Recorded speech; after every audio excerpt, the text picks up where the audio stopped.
kita meneruskan kisah tentang Omar, karena Abu Bakar sudah wafat, ya, dan kekhalifahan berganti ke Umar bin Khattab. Pada pertemuan depan kita akan masuk ke serial Umar bin Khattab, ya.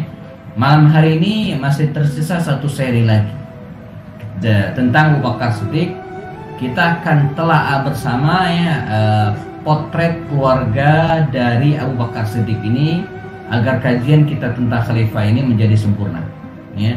Siapa saja istrinya, anak-anaknya, dan bagaimana beliau, ya, mengatur dan membersamai keluarganya ini. Karena ada hal yang menarik kalau dibandingkan dengan kisah para sahabat Nabi yang lain tentang Abu Bakar Siddiq ini, yaitu tentang kepeduliannya yang luar biasa terhadap keluarga, sehingga sepengetahuan dan telah saya paling tidak semua keluarganya itu masuk Islam, ya.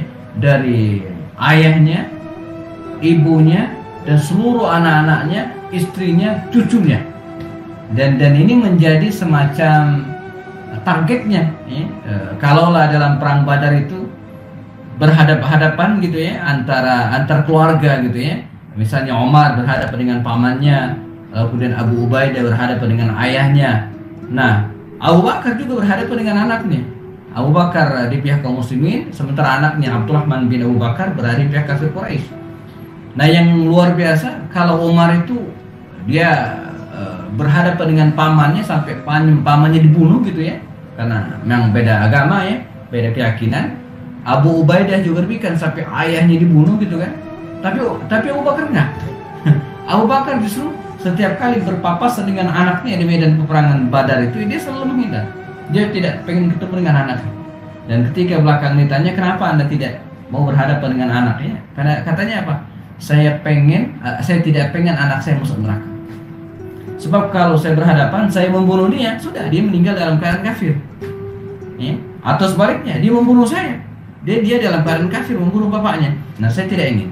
Saya berharap justru anak saya Abdurrahman bin Abu Bakar itu memeluk Islam, dan belakangan, ya, ternyata anaknya betul-betul memeluk Islam. Nah, kita akan lihat potret keluarga dari Abu Bakar Siddiq ini. Host, mohon saya diizinkan share screen supaya lebih kelihatan, ya. Oke, ya. Potret keluarga, ya, Abu Bakar Siddiq radhiyallahu anhu. Kita akan lihat, ya. Data ini saya ambil dari dua buku, di atas satu, ya, yang ditulis oleh Dr. Ali Muhammad As-Salabi, dan kemudian satu lagi dari buku Buyutul Mubasysyirin bil Jannah, ya, Buyut al-Mubasysyirin bil Jannah. Jadi keluarga, potret keluarga para sahabat yang jamin masuk surga, ya, yang ditulis oleh Dr. Jasim Muhammad Badr. Ya, ini salah satu, ini versi terjemahan yang saya pegang, ya. Kalau versi Arabnya saya punya PDF-nya kalau nggak salah, ya, belum dapat versi aslinya, ya. Bagaimana potret keluarga Abu Bakar Siddiq ini? Alhamdulillah. Abu Bakar Siddiq radhiyallahu anhu memiliki 4 orang istri. Saya buat F5 supaya ini udah lewat, ini pekan lalu, ya, kita kaji. Sekarang kita masuk ke nah ini, ya. Jadi ya, kita masuk di sini. Abu Bakar Siddiq ini, ya, punya 4 orang istri, ya. Ini yang dicatat oleh riwayat, ya. Pertama, istrinya namanya Qutailah binti Sa'ad. Qutailah binti Sa'ad, dan melahirkan anak Abdullah dan Asma. Nah, Abdullah inilah yang mengantarkan makanan, ya, menggembalakan kambing ketika Nabi dan Abu Bakar hijrah di Gua Sur, mampir Gua Sur. Kita ingat cerita tentang hijrahnya Rasulullah, ya. Jadi Nabi, ya, hijrah ke Madinah, tapi mampir dulu di Gua Sur 3 hari. Kita sudah ceritakan. Nah, Abdullah dan Asma inilah yang menemani, dan kemudian bukan menemani, mengantarkan makanan sampai Asma ini dijuluki dengan Zatun Nitaqain karena dia mengikatkan makanan dengan ikat pinggang.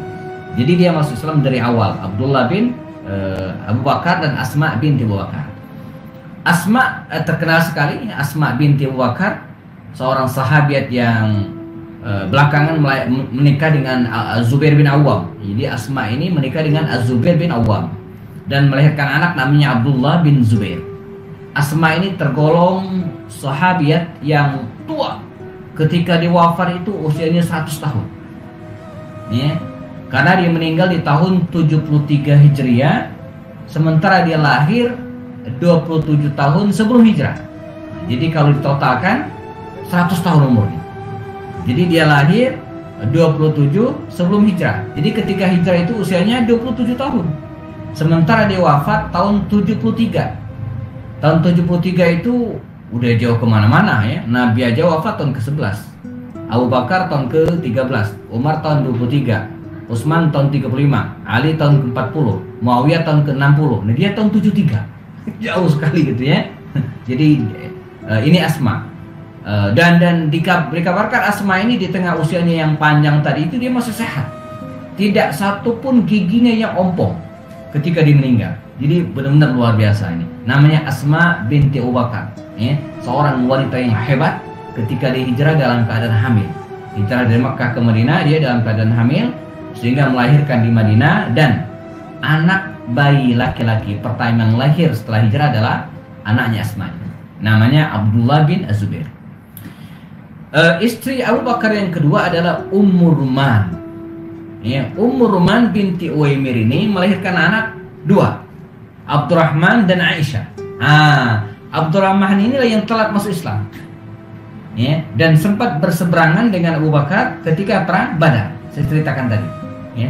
Adapun Aisyah, ya, ini yang menjadi istri Rasulullah SAW.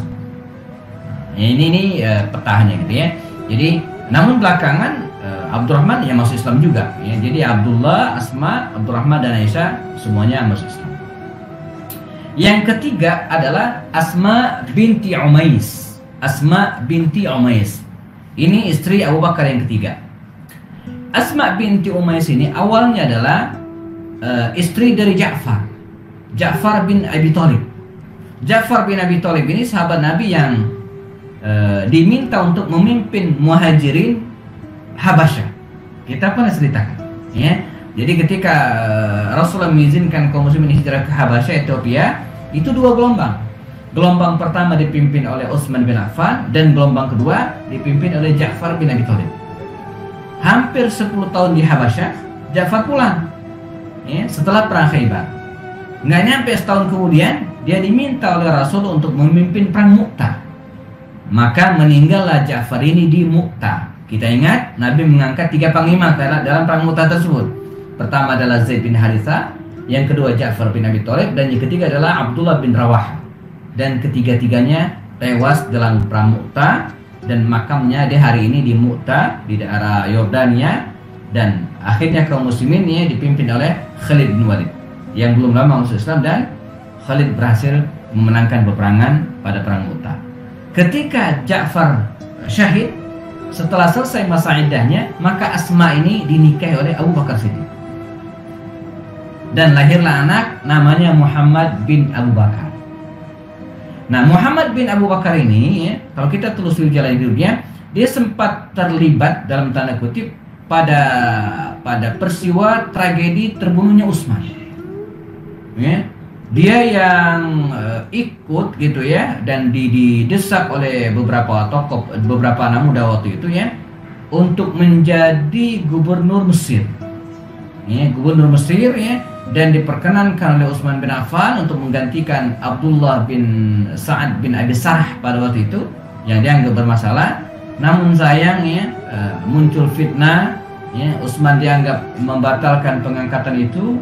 Mereka balik lagi ke Madinah dan dikepunglah rumah Utsman di bulan Zulhijjah di tanggal 8 ya, bertepatan dengan hari Tarwiyah. Utsman bin Affan terbunuh. Nah, di antara yang menyerbu rumah Utsman itu adalah Muhammad bin Abu Bakar ini. Tapi ketika dia masuk, kata Utsman bin Affan, "Ya Muhammad, kalau bapak Anda tahu," Abu Bakar kan sudah meninggal ya, dia pasti akan marah besar melihat kelakuan Anda ini. Mendengar hal itu jamaah ya, dia melemparkan pedangnya dan kemudian pergi dari tempat tersebut dan mengatakan ana bariun, saya berlepas diri dari pembunuhan Utsman, saya tidak tanggung jawab. Maka belakangannya ketika Ali bin Abi Thalib menjadi khalifah, dia tidak bisa mengadili Muhammad bin Abu Bakar karena dia merasa saya tidak tanggung jawab, saya sudah pergi, saya lepaskan diri dan tidak bertanggung jawab. Belakangan Muhammad bin Abu Bakar ini dimantapkan lagi oleh Ali bin Abi Thalib untuk menjadi gubernur Mesir, namun sayangnya akhirnya dia juga terbunuh dalam sebuah peperangan di Mesir. Nah, ini ketika Abu Bakar meninggal, ya, Asma binti Umais ini dinikahi oleh Ali bin Abi Thalib. Ya, luar biasa. Nanti kita ketemu kisah tentang Ali bin Abi Thalib. Di antara istri Ali bin Abi Thalib itu adalah Asma binti Umais. Pertama suaminya Ja'far meninggal diganti Abu Bakar, meninggal diganti dengan Ali bin Abi Thalib. Teman-teman yang ngikutin Instagram saya sedang beberapa waktu lalu upload potret keluarga Abu Bakar Siddiq, Umar bin Khattab dan Ali bin Abi Thalib ini ya. Silakan cek ya. Bahkan kalau nggak salah saya buat lebih detail kalau tidak salah ya. Coba. Jadi ini nih. Coba saya lihat sebentar ya. Nanti bisa di skip ke sini ya. Oke. Sudah kelihatan ya. Nah ini yang Abu Bakar tadi mana ya? Abu Bakar sebentar. Ummu Aiman. Ya ini Utsman ya. Sebelum Utsman ada Muawiyah, Ummu Salamah ya. Ini mestinya ada. Mengenal keluarga ini Hafsah, Ummu Aiman, Zainab, Abu Bakar Siddiq. Oh nggak ada ya. Mestinya ada. Ini mengenal istri dan keluarga Abu Bakar Siddiq. Ini versi Instagramnya ya. Ini Qutailah binti Abdul Uzza ya, yang tadi kita bahas. Ini Ummu Ruman, ini Asma binti Umais. Nah, jadi lebih detail bisa dicek di sini ya. Oke, baik, kita kembali ke slide.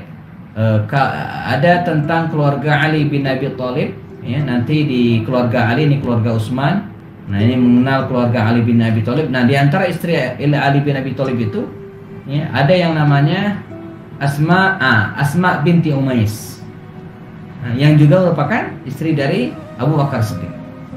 Ya, sini saya jelaskan ya. Sebelum Asma menikah dengan Ja'far bin Thalib, ketika Ja'far wafat, Asma dinikahi oleh Abu Bakar. Setelah Abu Bakar Siddiq wafat, ia dinikahi oleh Ali bin Abi Thalib. Ya, oke, baik.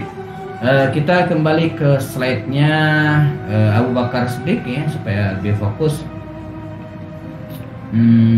Ya. Nah, jadi Asma binti Umais ya.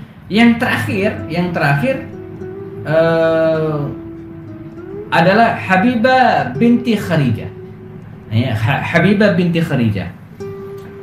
Ini wanita terakhir yang dinikahi oleh Abu Bakar Siddiq dan relatif masih muda ya. Ketika Abu Bakar Siddiq wafat, ya, Habibah ini hamil. Ya, hamil dan belakangan melahirkan anak. Namanya Ummu Kulsum. Nah, Ummu Kulsum ini sempat dilamar oleh Ali.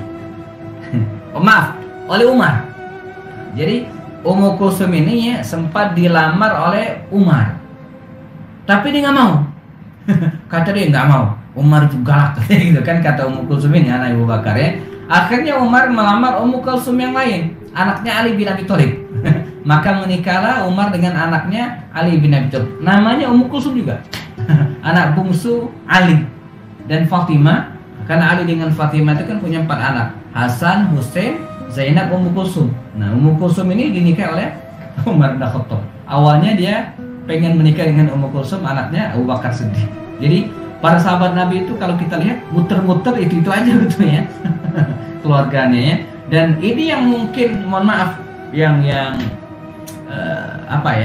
masih tabu bagi kita ya, tabu banget. Tabu banget. Jadi nikahin anak temen ya, nikahi mantan istri temen gitu ya, teman kita meninggal istri kita nikahin. belum level kayaknya ya. Belum sanggup ya. Nggak tahu ya, belum sanggup suaminya ya, atau belum sanggup menghadapi istrinya. Belum dikondisikan. Tapi para sahabat biasa. Bahkan ada yang sangat fenomenal ya, ada seorang wanita namanya siapa? Kok saya lupa. Atika binti Zaid itu terkenal sekali sampai menikah dengan 5 orang sahabat Nabi.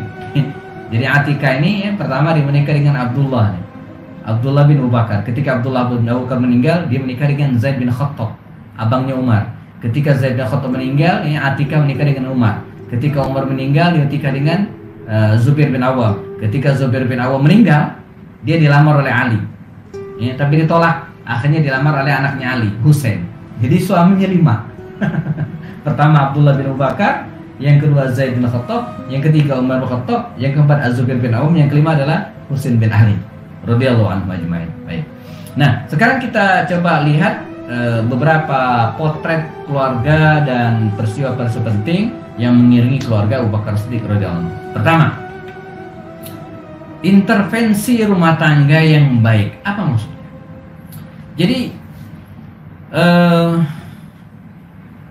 mungkin bagi sebagian kalangan ketika anaknya sudah menikah, dia merasa bahwa tanggung jawabnya sudah selesai, sehingga segala apa yang terjadi dalam keluarga anaknya itu maka dia berlepas diri.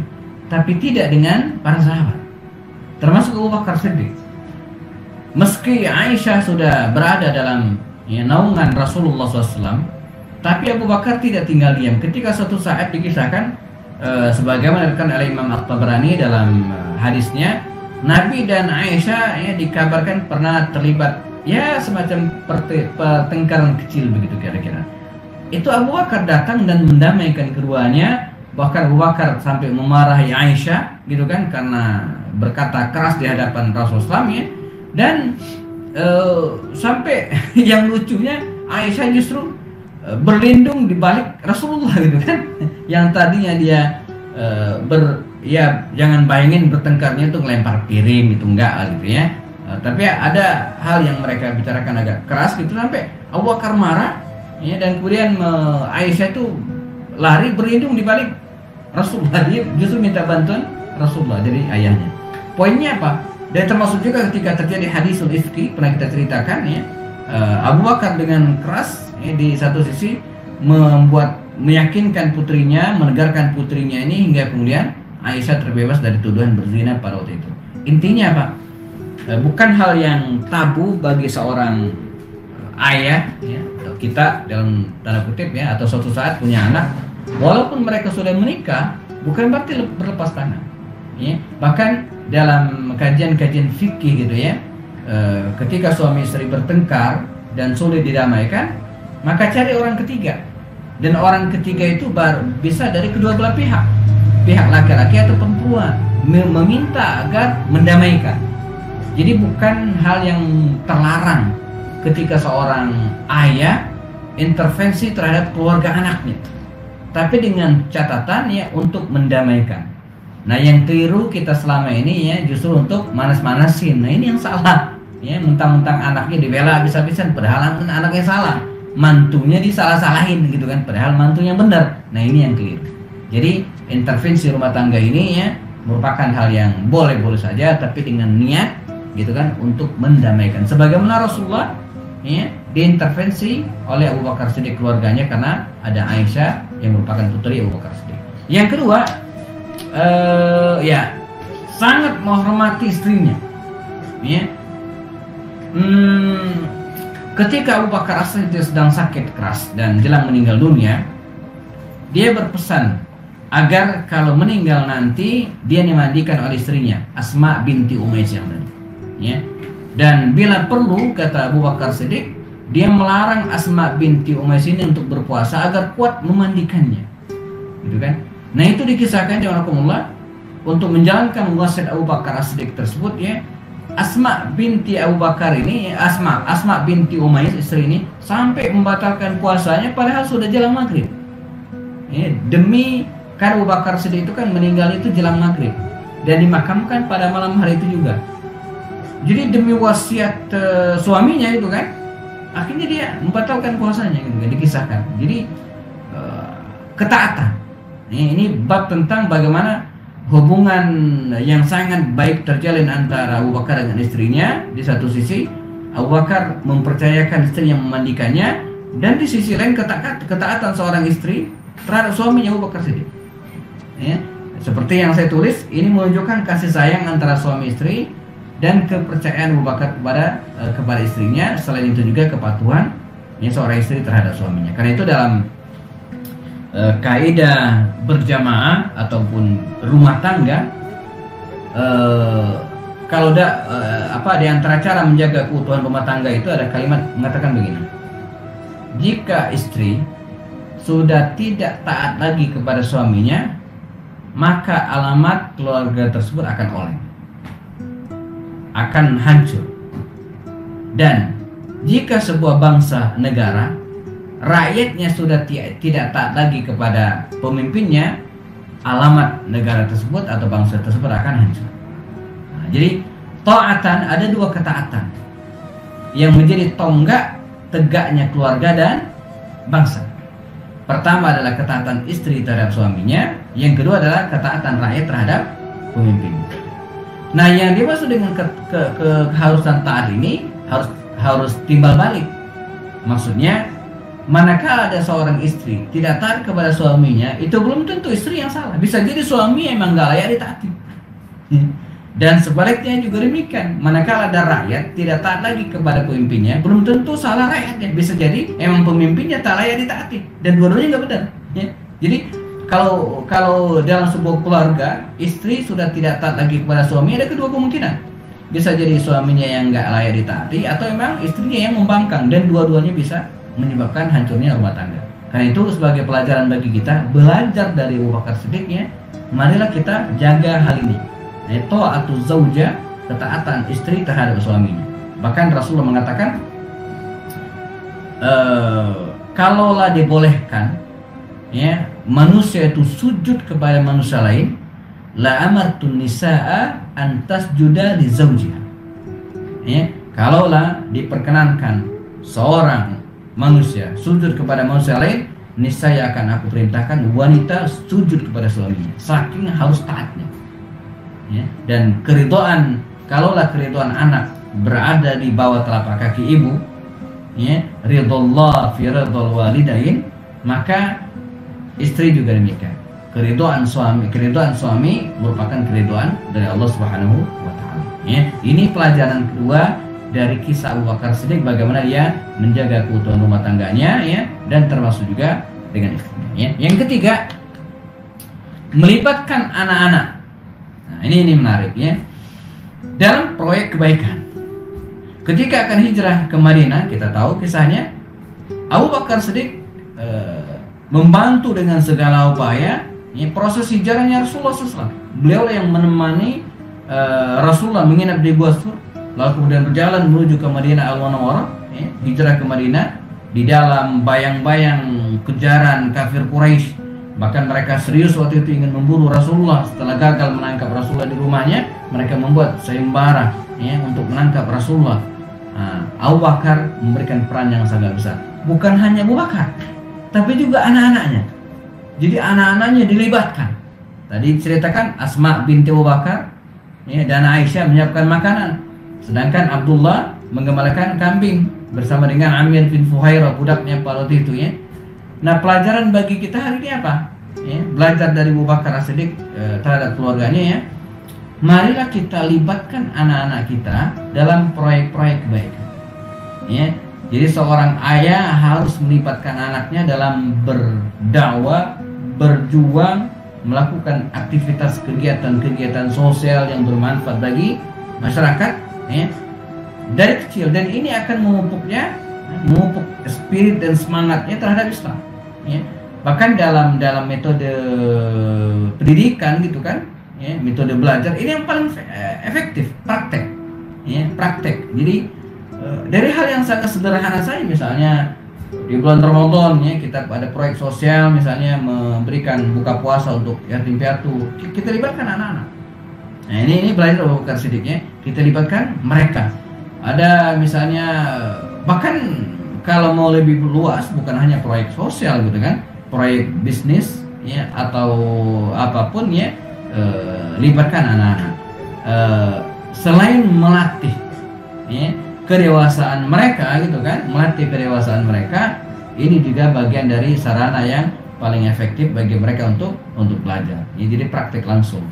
Jadi kalau di sekolah anak saya itu ada disebut dengan project with parent ya. Jadi proyek bersama dengan orang tua. Jadi anak-anak dikasih PR, tapi nggak mungkin bisa dikerjakan oleh anak-anak, mesti dengan orang tua. Nah, di situ justru nilai pendidikannya gitu kan. Misalnya bikin apa gitu kan, ya dari kardus itu nggak mungkin dikerjain oleh anak kelas 2 SD, mesti oleh bapaknya itu ya. Dan justru di situ kerjasamanya. Dan kita sebagai orang tua ya jangan bikinin, tapi ngajarin, ya ngajarin cara motongnya ya. Nah, jadi Abu Bakar Siddiq sudah melakukan itu. Dia melibatkan semua anak-anaknya yang beriman ya, pada waktu itu. Di antara adalah bertiga ya, Abdullah bin Abu Bakar, Asma dan Aisyah radhiyallahu anhu ajma'in, dilibatkan dalam kegiatan-kegiatan yang baik ya. Yang keempat, menyayangi dan bangga dengan cucu ya. Menyayangi dan bangga dengan cucu. Jadi seperti saya sampaikan di awal, Abu Bakar ini sangat mencintai keluarganya. Firman Allah dalam Al-Quran surat At-Tahrim, ya ayyuhalladzina amanu qu anfusakum wa ahlikum nar, itu betul-betul dipraktekkan. Menjaga diri dan keluarga dari api neraka. Bukan hanya anak-anaknya, tapi juga cucunya. Dikisahkan seperti ditampilkan di slide. Saya juga tulis itu dalam buku saya, ini ya, 30 hari bersama Abu Bakar Siddiq ya, cerita ini. Ketika kaum muslimin hijrah dari Makkah ke Madinah, berbondong-bondong kaum muslimin hijrah ya, ada kekhawatiran dari kalangan Yahudi waktu itu dengan meningkatnya jumlah kaum muslimin di Madinah. Dan ini terjadi di Eropa hari ini, jemaah ya. Jadi hari ini Eropa itu khawatir dengan membludaknya kaum muslimin di belahan Eropa. Jadi hari ini komunitas dan populasi penduduk muslim di Amerika dan di Eropa itu pesat luar biasa. Bahkan kalau dilihat persentasinya, rata-ratanya laju pertumbuhan muslim, penduduk muslim gitu kan, penduduk yang beragama Islam di Eropa itu lebih cepat daripada laju pertumbuhan penduduk itu sendiri ya. Nah, ini mengkhawatirkan mereka. Muncul dalam diskusi-diskusi internal mereka ini, kalau dihitung dari tahun ke tahun ya, populasi kaum muslimin ini semakin meningkat. Nah, penyebabnya diantaranya selain migrasi gitu kan, artinya mereka pindah dari Timur Tengah ke negara-negara Eropa, tapi masalah anak ini juga. Jadi orang-orang Barat itu banyak yang menganut child free. Child free itu ada, mereka sebenarnya bisa punya anak, tapi nggak mau punya anak. Beda kalau memang mandul, penyakitan atau jomblo ya, itu nggak punya anak. Ini enggak ya, mereka bisa punya anak, tapi nggak punya anak. Di Indonesia 3 atau 4 pekan lalu kan heboh, ada seorang influencer, youtuber gitu kan, dia terang-terangan mengatakan bahwa dirinya child free. Dia bisa punya anak tapi kagak mau punya anak, kata orang Betawi, nggak mau punya anak. Itu pilihan dia gitu kan. Nah, di Eropa, di Barat ini sejak dari tahun mungkin 90-80 tahunnya, era 80-an atau 90-an yang lalu gitu ya, jelang tahun 2000 ini sudah muncul. Ini bagaimana mereka menganggap bahwa punya anak itu repot gitu ya, hamil itu nggak enak, melahirkan itu sakit gitu ya. Akhirnya ibu-ibu di Eropa itu ya nggak mau punya anak, dan 20 tahun kemudian atau 30 tahun kemudian seperti sekarang mereka kerepotan karena populasi penduduk mereka semakin menipis. Belgia itu kalau trennya seperti ini bisa jadi 30 tahun ke depan punah. Habis gitu ya, orang tua mati, anak-anak kagak ada lagi, sudah. Maka coba cek hari ini, kalau dilihat ininya gitu kan, dibikin gambar gitu ya, bikin gambar bentuk penduduk Eropa itu begini, piramida terbalik. Semakin ke bawah, semakin kecil usianya, semakin sedikit jumlahnya ya. Semakin besar usianya, kalau kita buat misalnya 60, itu jumlahnya banyak yang usia 60 tahun. Yang jumlah 50 tahun, ya usia 50 tahun makin dikit. Semakin sedikit yang usianya 5 tahun, dikit banget. Yang usia 2 tahun, dikit banget. Maka kita sulit menemukan ya taman kanak-kanak di Eropa itu. Ya, anak-anak kecil jarang ditemukan. Ya, nenek-nenek itu ya kalau di Bogor nenek-nenek itu ngasuh cucu. Di Eropa nenek-nenek ngasuh kucing, ngasuh anjing karena nggak ada nenek, kadang nggak ada anak-anak. Nah, ini migrasi kaum muslimin, perpindahan kaum muslim dari Mekah ke Madinah ini mengkhawatirkan penduduk Yahudi. Konon ya, mereka meneluh, menyihir ya wanita-wanita muslimah gitu kan agar mereka tidak punya anak. Nah, saat itulah Asma binti Abu Bakar melahirkan. Dia lahiran ya, laki-laki lagi, Abdullah bin Zubair namanya. Maka dengan bangga Abu Bakar Siddiq ini menggendong cucunya keliling kota Madinah.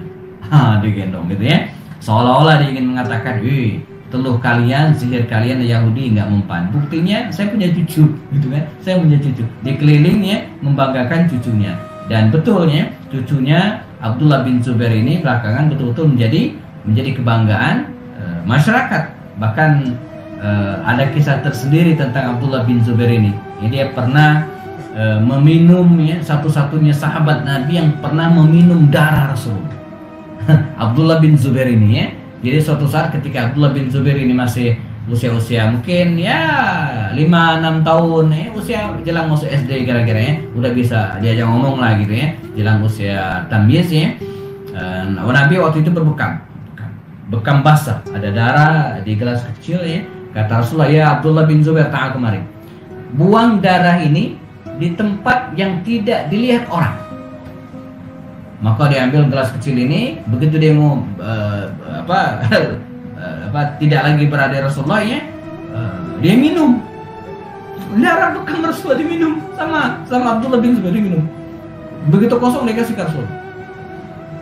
Kata Rasulullah, udah dibuang, sudah Rasulullah. Kemana? Di mana enggak buang? Kata Abdullah bin Zubair, cucunya Abu Bakar ini, di tempat yang tidak diketahui oleh orang. Kata Rasul, la'allaka syaribta, jangan-jangan kau minum, kata Rasul. Iya, saya minum, katanya. Ini keistimewaan. Maka kata Rasulullah, suatu saat ya kekuatanmu akan menjadi fitnah bagi orang banyak. Maka kisah Abdullah bin Zubair ini luar biasa panjang, dan nanti dia sempat jadi khalifah ya. Jadi ada sempat dua waktu itu khalifahnya ya. Satu ada di Damaskus, Suriah, dari Bani Umayyah, dan satu lagi di tanah Hijaz, Abdullah bin Zubair radhiyallahu anhu ya, radhiyallahu anhu. Baik, yang berikutnya ya, yang kelima mungkin yang terakhir ya.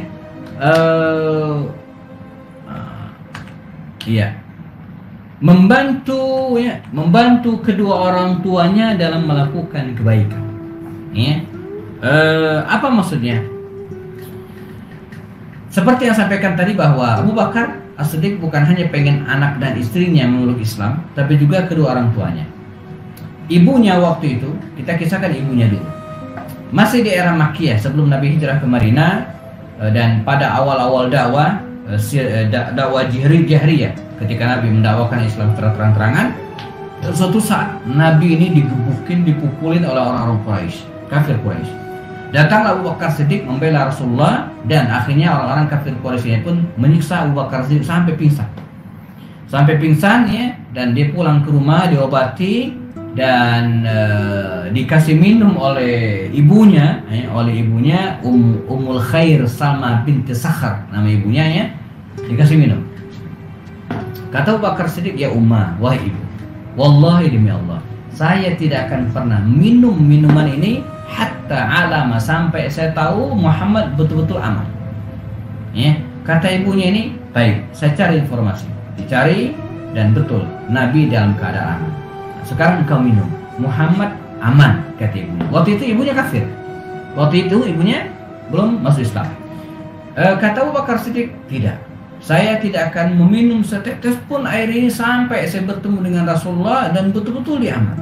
Maka dituntun Abu Bakar yang sedang sakit ini ya, ketemu dengan Rasulullah di rumah Al-Arqam bin Abil Arqam. Setelah clear Nabi dalam keadaan sehat, baru kemudian dia minum. Setelah itu ya, dia membisikkan ke telinga Rasulullah, ya Rasulullah ya, ketika saya pingsan, orang yang betul-betul merawatku, ngasih minum ya, walaupun saya tolak, ada ibu. Dia sangat menyayangiku. Untuk itu mohon doakan ya, supaya dia mendapatkan hidayah dan masuk Islam. Dan betul, tidak lama setelah itu Ummul Khair, ibunya ini ya, Salma binti Sakhr ini memeluk Islam. Jadi permintaan khusus gitu ya. Yang kedua, ya, ayahnya. Ketika ayahnya telat masuk Islam, di era Makkiyah dia nggak masuk Islam. Ketika Abu Bakar hijrah dia tetap kafir. Nah, ketika kaum muslimin dan Rasulullah SAW terutama yang berhasil menaklukkan Makkah, membebaskan Makkah di tahun ke-8 Hijriah ya, berangkat 10.000 tentara berhasil menaklukkan Makkah ini ya. Waktu itu ayahnya Abu Bakar yang namanya Utsman Abu Quhafa ini sudah tua sekali. Sudah tua banget. Maka dibawalah, dituntunlah ya Abu Quhafa yang sudah tua ini menghadap Rasulullah SAW. Ya, kata Abu Bakar, ya Rasulullah, terimalah ayah saya, bimbinglah dia untuk mendapatkan hidayah. Maka kata Rasulullah, ya Abu Bakar, wahai Abu Bakar, seandainya engkau tidak membawanya kemari, saya akan mendatanginya, kata Rasulullah. Dan dibimbinglah Abu Quhafa ini, orang tua Abu Bakar Siddiq pun akhirnya memeluk Islam. Jadi full sempurna, seluruh istri, anak-anaknya, cucunya, bahkan ayah dan ibunya pun memeluk Islam. Dan ini yang barangkali membedakan dengan para sahabat Nabi yang lain. Kalau Umar, ayahnya tidak sempat masuk Islam, pamannya dibunuh, gitu kan. Utsman juga demikian, Affan tidak sempat masuk Islam. Affan, ayahnya Utsman, tidak sempat masuk Islam, gitu ya. Demikian juga dengan Ali bin Abi Thalib. Abu Thalib itu tidak sempat masuk Islam, ya. Tapi Abu Bakar tidak.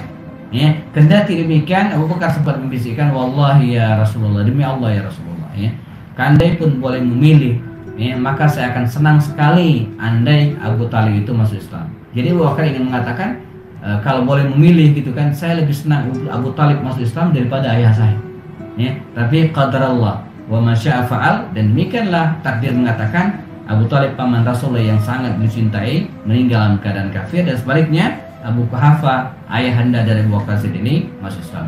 Sebagai penutup, pelajaran terpenting dari poin ini bahwa perhatian kita terhadap kedua orang tua ya hendaklah bukan hanya masalah kekhawatiran ekonomi. Maksud saya gini, ya bagus kalau yang hari ini masih bersama dengan orang tuanya suatu rumah. Tapi misalnya kayak saya, ya, yang orang tua saya di kampung. Nah, kekhawatiran kita bukan hanya, oh, emak saya bisa makan nggak? Oh, bapak saya bisa sehat nggak ya? Bukan hanya itu. Yang harus menjadi kekhawatiran kita adalah ibadah mereka. Ya, ibadah mereka. Ya. Jadi kita harus pastikan bahwa mereka tidak ada masalah, tidak ada terkendala dalam hal ibadah. Sholat lima waktunya, ya, bacaan Qur'annya. Bahkan, mohon maaf, kalau kita punya uang dan harus diniatkan gitu kan, di tengah walaupun orang tua sudah sepuh ya, kita niatkan untuk berangkatkan mereka umroh atau haji. Ini bagian dari bakti kita terhadap kedua orang tua. Jadi bakti terhadap orang tua itu lagi-lagi bukan menjamin makan dan minum dan kesehatannya, tapi juga perhatikan masalah ibadah dan kedekatannya dengan Allah Subhanahu wa taala, ya. Baik, barangkali ini yang disampaikan pada kesempatan kali ini. Kita ada waktu ya, nanti mungkin 15 sampai 20 menit sebelum jam 9. Jika ada pertanyaan tentang tema kita hari ini, sudah 43 menit berlalu, dipersilakan. Demikian, assalamualaikum warahmatullahi wabarakatuh. Waalaikumsalam warahmatullahi wabarakatuh. Baik jemaah sekalian, apabila ada pertanyaan silakan langsung dibuka saja mic dan ininya, karena tidak di lock. Ini kalau mendengar kisahnya Ustadz ya, kalau pada akhirnya orang tua dari Abu Bakar sendiri berhasil diislamkan gitu ya Ustadz. Saya jadi kepikiran kaum Quraisy itu bisa jadi ada dua kelompok kafir gitu Ustadz ya, yang garis keras gitu, sama yang sebaliknya, yaitu hanya tidak mau berpindah dari agama nenek moyang gitu. Iya. Ya, jadi karena kan begitu ada kesempatan, toh langsung berislam gitu orang tuanya. Betul. Nah, itu kurang lebih gimana Ustaz? Ya, jadi betul. Jadi secara bahkan itu secara umum, bahkan secara khusus keluarga Nabi sendiri, seperti paman Nabi. Paman Nabi itu kan kalau kita petakan respon mereka terhadap Islam kan macam-macam. Pertama, ada yang full mendukung dan masuk Islam, seperti Hamzah. Hamzah itu kan mendukung dan masuk Islam sejak awal ya. Dia lebih dulu masuk Islam daripada Umar 3 hari. Di sekitar ya tahun keempat atau kelima kenabiannya. Yang kedua, keluarga Nabi sendiri ada yang mendukung tapi tidak langsung masuk Islam. Tidak langsung. Misalnya Abbas. Abbas itu mendukung Rasulullah, artinya membackup Nabi, tapi entah belakang masuk Islamnya belum. Enggak langsung seperti Hamzah gitu kan. Bahkan dia ikut perang Badar. Abbas itu ikut perang Badar melawan kaum muslimin. Dan sempat ditawan gitu kan lucu itu ceritanya ya. Jadi paman Nabi itu ditawan oleh Rasulullah. Kata Rasulullah ya, ya paman ya, kalau pengen bebas ya bayar tebusan. Loh, saya juga harus bayar. Iya kata Rasulullah. Loh, bukankah saya udah ngurus Masjidil Haram sudah? Enggak, terus ini lain urusannya gitu kan. Jadi dia telat masuk Islam ya. Maka para ulama berbeda pendapat tentang Abbas ini. Ada yang mengatakan masuk Islam sebelum ketika sebelum perang Khandaq tahun ke-5 atau ke-6 Hijriah ya. Ada juga mengatakan setelahnya. Yang jelas dia masuk Islam lebih belakang daripada Hamzah. Kalau Hamzah di awal ya. Lebih awal. Nah, ada lagi paman Nabi yang mendukung, membackup tapi sampai akhir hayat nggak masuk Islam. Abu Talib. Wah, itu jor-joran membela habis Rasulullah. Orang nggak mungkin bisa membunuh Rasulullah, harus ngelangkain mayatnya dulu gitu kan. Dia dan saya di belakang ya Muhammad, tapi nggak masuk Islam ya. Bahkan dia berpesan kepada Ali, ilzam akhaka Muhammad katanya. Jadi Abu Talib ini berpesan kepada anaknya Ali, wahai Ali ya, ilzam Muhammadan, dampingilah Muhammad, dampingi. Jadi jangan ditinggalkan gitu kan. Begitu luar biasa, tapi tidak masuk Islam. Nah, ada satu lagi paman Nabi, tidak mendukung, boro-boro mendukung, memusuhi, bahkan sangat memusuhi dan tidak pernah masuk Islam. Itu Abu Lahab. Jadi 4 ya, mendukung masuk Islam, mendukung tapi masuk Islamnya agak telat. Abbas, ada yang mendukung tidak masuk Islam, ada yang tidak mendukung dan tidak masuk Islam. Itulah Abu Lahab. Itu dari keluarga Nabi sendiri. Nah, demikian juga dengan peta Quraisy secara umum. Ya. Misalnya Utbah bin Rabi'ah sebenarnya tidak menguasai Rasulullah. Bahkan ada yang mengatakan kalau disurvei gitu kan, Utbah bin Rabi'ah itu 80% orang mengatakan dia akan masuk Islam. Jadi dia nggak keras. Dia kalau ketemu Rasul itu ya dialog gitu kan. Dia pernah nawarin Rasulullah, ya Muhammad katanya, maumu apa sih katanya? Pengen harta, kita kumpulin harta, kita kasih. Pengen jabatan, kita angkat Anda sebagai raja. Ya, pengen wanita, kita cariin perempuan cantik dan kami berikan kepada Anda. Jadi dialog dia. Maka Nabi akhirnya mengatakan, la wadau syamsa ala yamani wal qamara ala yasari lan atruka hadhihi da'wah. Wahai pamanku, sampaikan kepada Utbah, kalau mereka memberikan matahari tangan kananku, rembulan tangan kiriku, saya tidak akan meninggalkan dakwah ini. Jadi dia soft. Ya, soft. Beda dengan Abu Jahal. Abu Jahal kan keras. Itu keras dari awal gitu kan. Orang-orang memanggil Muhammadan, ya, dia memanggil Muzammam, ya, sama kayak Abu Lahab manggil Rasulullah itu Muzammam. Muhammadah itu terpuji, Muzammam itu artinya mazmumah. Ya, kan kita mengenal ada akhlak mahmudah, mazmumah. Jadi Muhammadan itu terpuji, Muzammamah itu artinya tercela. Jadi nama Nabi itu dibalik-balik sama dia ya. Itulah Abu Jahal, Abu Lahab itu keras permusuhannya gitu ya. Garis keras ya. Garis keras, radikal ya. Radikal. Baik, Mbak Jamaah, ada lagi yang mau ditanyakan? Silakan.